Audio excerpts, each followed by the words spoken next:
I'm very happy to speak to all of us who consider ourselves change, people interested in change. So can you put me on spotlight, please?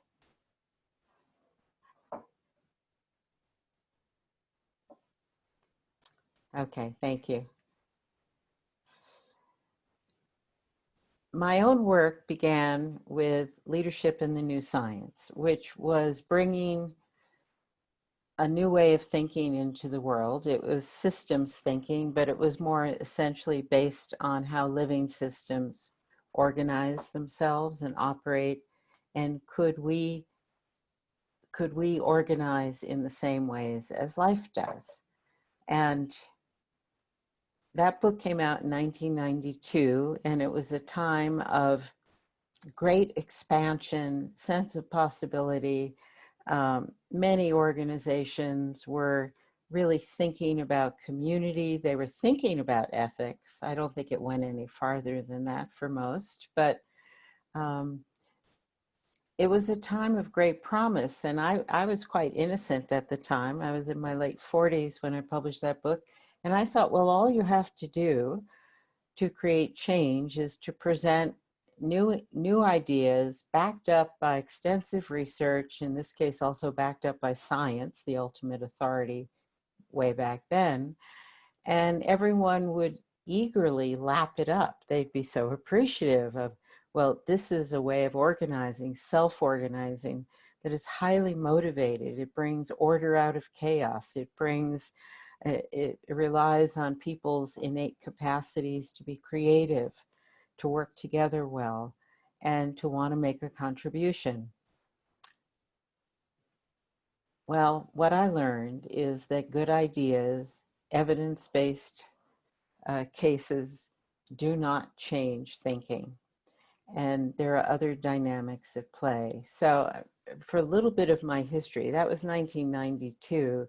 In 2017, I published Who Do We Choose to Be, which went from my highly systemic, let's look at the world at large, let's develop understanding of root causes, and then we can create wonderful change modalities that will create profound levels of change at very global levels of scale. This is the early 90s.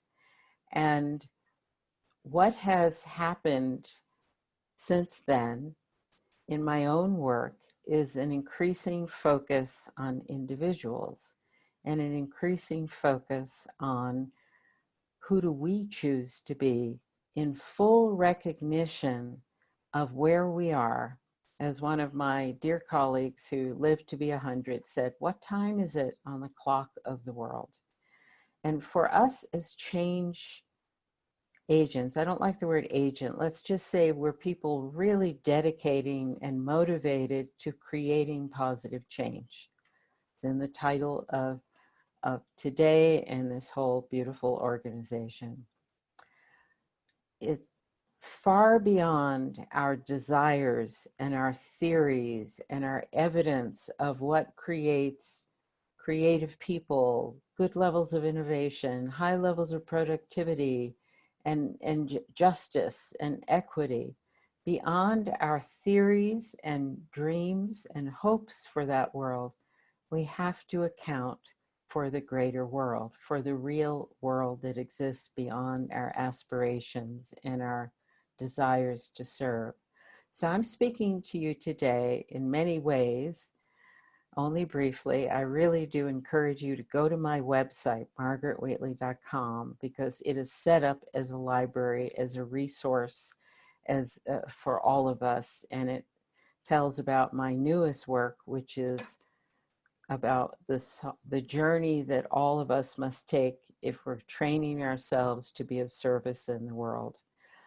So I'll get to that in a moment, but it's there for you, and it was designed for you. My own work has been a journey from thinking globally to now really working intentionally with individuals to create islands of sanity. The vision, the possibility of large-scale change is gone. And one of the ways to understand this time is through history. And if you read Who Do We Choose to Be, there's a clear description of where we are as a civilization on the pattern that all civilizations must take, because everything alive on the planet has a beginning, a middle, and an end. So I address us as people who still want to make a difference, but I have to say very clearly that what difference we can make with our work has changed dramatically. The world is no longer available to us because of all of these dynamics that have come together. First, it was greed and power, and now it's the interconnected consequences that result in shutting down the world for a while. We're now going to see the economic consequences of that, which are really scary when you look ahead. We're still facing climate crisis, and we've run out of time. And what has become so evident is that we're not going to handle climate. We're still trying to recoup from economic devastation. And we have so many more people who are scared to death, literally to death, because they've lost their work. And I'm speaking globally, you are a global group. They've lost their opportunity. They've actually lost the future that we were all so focused on and working so hard to achieve. So addressing you as people who wanted to make a difference and who still want to make a difference, I need to say that the difference has shrunk, and it has shrunk to what I'm calling islands of sanity. We are in incredibly turbulent seas, and we are constantly facing new horrors. I mean, just what happened in Beirut is a true horror. The destruction of Lebanon actually is how I interpret what happened yesterday with the bomb blasts. What's happening with the virus, which we do not have control over. What's happening with people's fear, stress, and anxiety levels showing up in suicide levels, mental health, increase in mental health disturbances. So who do we choose to be in this world where global level change is no longer possible, even though we've just understood we live in an interconnected world? So I coined the phrase islands of sanity. I think there are other people who have talked about an island mentality, and I want to make it clear what this is. This is not disconnecting from the world. Not at all. This is finding ways to make a difference with a realization that the level of scale and the work that's possible now is contained. And calling it an island means that it is different, it is unique, it is bordered, it is only semi-permeable, and it's a place where we can still practice good, fine leadership.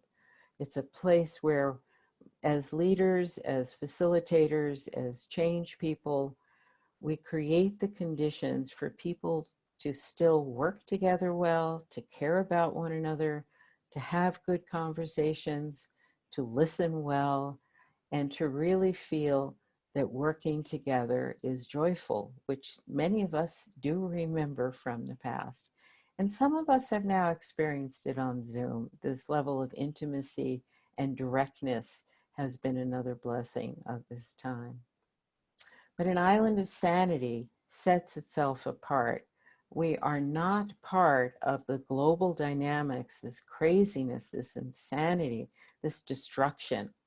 We're destroying people's spirits, we're destroying people's lives, we're destroying the environment. We've done very well in this age of destruction. So those of us who are interested in still making a contribution, we follow the advice of Theodore Roosevelt, who said, do what you can, where you are, with what you have. So what that means for all of us, and I'm so grateful that you're going to be in an appreciative inquiry about where you take this and what you offer. But think about offering, or think about what to do, as very limited and therefore Very important. Our work to create islands of sanity means that we are creating places where people can remember what it means to be a good human being, not competitive, not fearful, not out to in survival mode. You know, fear provokes us back into survival mode, which is our basic animal instincts, our reptilian natures, our reptilian brains. And yet, in the midst of the most terrible horrors and the most terrible devastations, which I learned when I was working in natural disasters and post-natural disasters, that when we are fully engaged in serving one another, in helping one another, in not putting our needs and wants on the situation, but just looking around and saying, how can I help here? What's the work that needs doing and how can I contribute to it? People experience those moments of direct, unfiltered service filled with compassion, spontaneous service after a natural disaster. They experience those as moments of joy. It always puzzled me. How can we be experiencing joy in the midst of everything around us? Dead people, flooded plains, destroyed cities now in the case of Beirut. How can people speak of that as the most joyful moments of their life? Over time, I learned that joy is not something you manufacture. Joy is a direct consequence of communion, of being in relationships where there is no concern for the self and we're focused on what needs to be done, what needs to happen. So an island of sanity sets itself apart and we protect the borders, the boundaries, so that these dangerous and destructive dynamics of greed and power and competition, fear, and all the survival behaviors that fear provokes, we create a sense of identity that we are setting ourselves apart and we're trying to protect and defend this space. So this is not talking about inclusion into the insane world. This is talking about creating a sanctuary, an oasis, a place where people can remember what it means to be a good human being. And we ourselves have to embody that. We have to be the presence of compassion. We have to be the presence of good listening. We have to be very present and not be people who fly off the handle getting triggered, not be people who are taken down by our well-earned grief and despair, but we commit to serving other people and we commit to modeling, embodying the very traits that people are forgetting now that we're in such survival mode.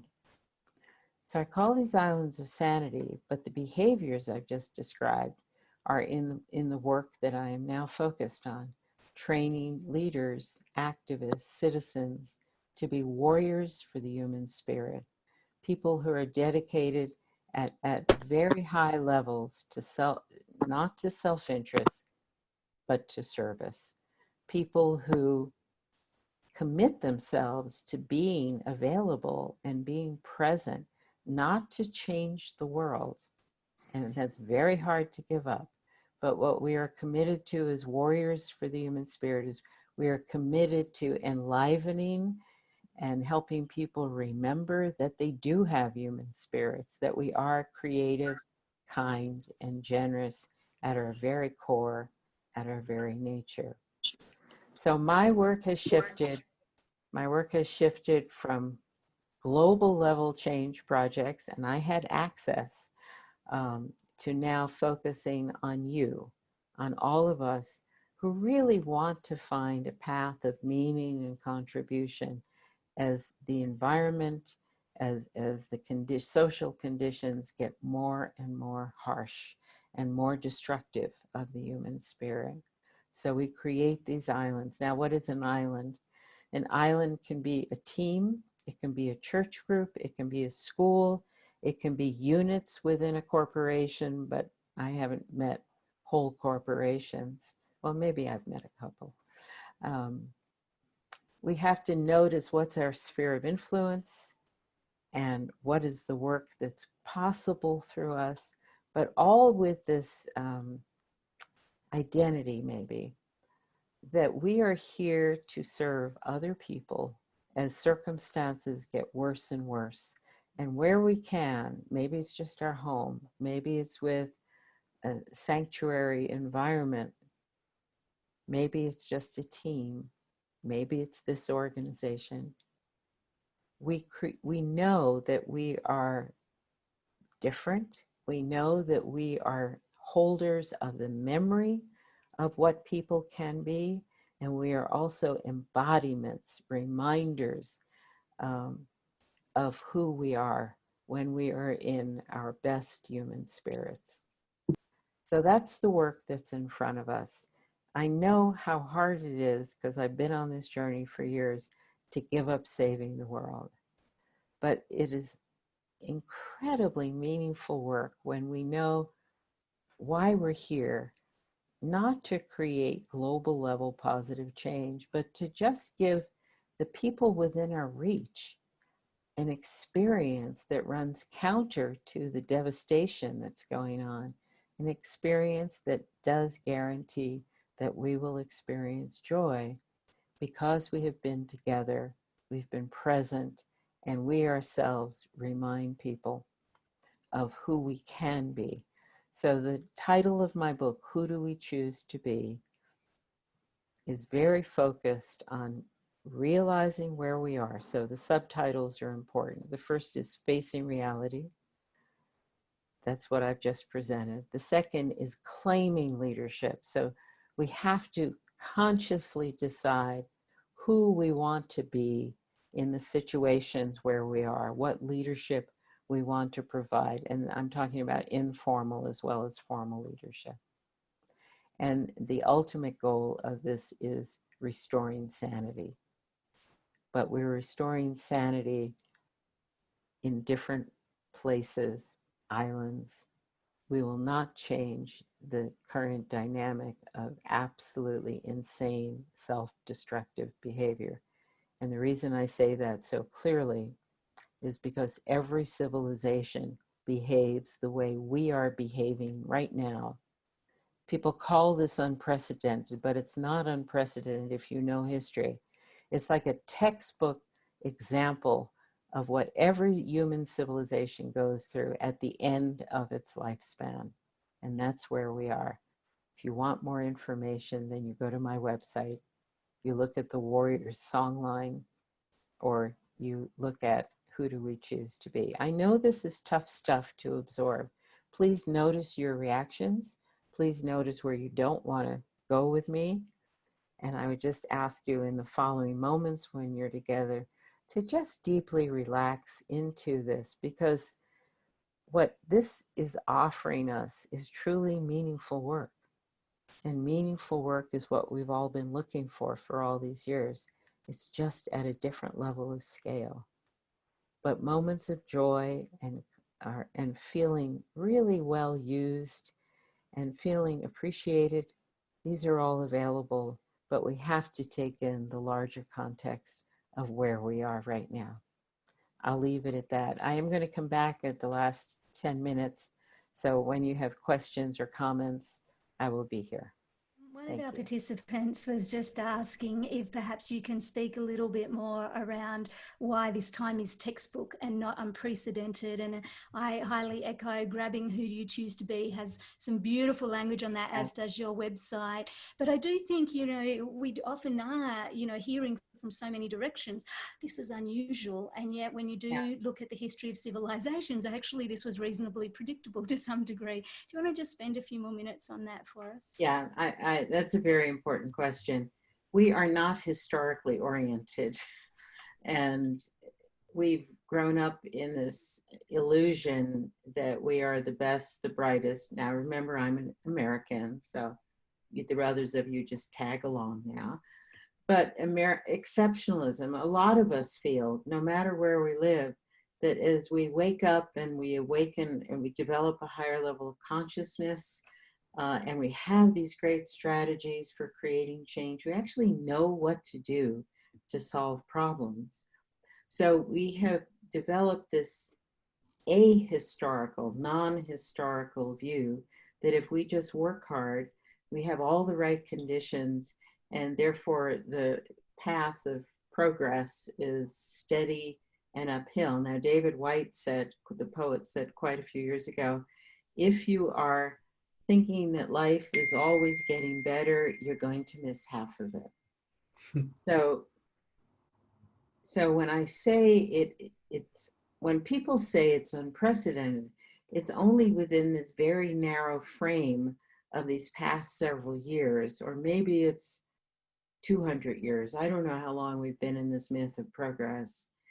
But when you look at history, and it's not my work, I'm just the messenger here of what happens with civilizations around the world, doesn't matter the culture, the time, population, we follow the same pattern. So I'll give you one quick example, which I still find very shocking, which is at the last stages of a civilization. It's called the Age of Decadence by one historian.